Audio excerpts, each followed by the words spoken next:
Will's VG addiction. I love RPT11's comment. Rick, I can relate to your thoughts on the sentimental value as well.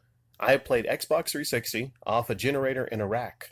That was 8 years ago, and believe me, to this day, it still runs like a champ. Wow, a 360 that lasted 8 years? Man, lucky guy.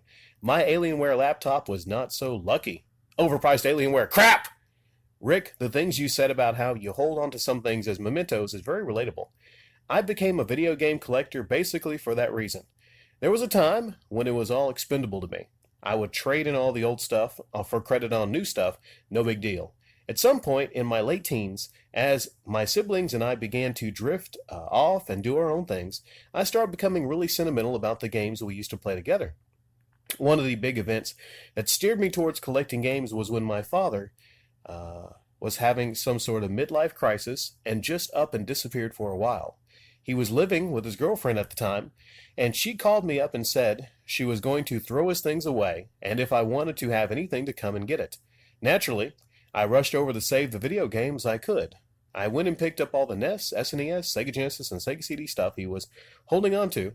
This was the late 90s. I never really had a great relationship with my father. In fact, the only time we really bonded was over video games. After I had picked up all that stuff, I had the sudden urge to reclaim all the games that I had traded away, sold, or rented that were connected to some sort of memory with my father or siblings. I have thought about this quite a bit over the years. The reason why I put so much value into hunks of plastic, it's not the plastic itself. It's the memories of the moments of bonding I had with my family. Sadly, I never really had much more than that, especially with my late father. I guess this is how I deal with it. I'm quite sure that a big part of the reason I continue to collect is the irrational belief somewhere deep inside that buying these things will somehow rekindle those great times, though rationally, I know they're long gone. Well, with memories that we have with people that are past, I think we all remember maybe something that, physical we can hold on to, tangible, that bonds us with those people, are these memories. Uh, Deep down, you say you're buying these things and you want to rekindle some of those great times, though rationally you know they're long gone. It's sad.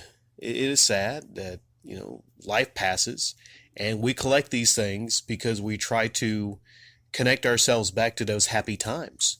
I know there's a lot of you out there, that probably would go insane and go wild if you could, get that old SNES you have, or, that old set of toys. I had like a big case of toys. And I remember being so mad when my parents sold it off and I didn't know that.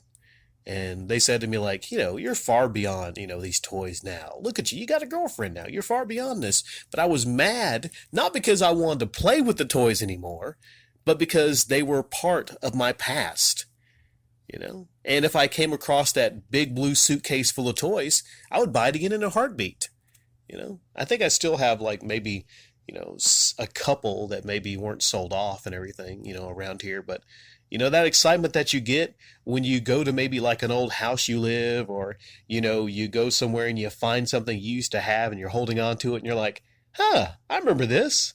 This is that night I got wasted. This still has vomit on it. And you keep the vomit on there. Just like that solitaire cart that had some throw up on it, probably. You keep the vomit on there because it reminds you of happy times, sad times. It just reminds you, of the past. So I think a lot of people collect because they want to try to hold on to the past. But sometimes, man, I mean, to be honest, Will, sometimes, I think we need to just kind of let go of the past and look forward to the future.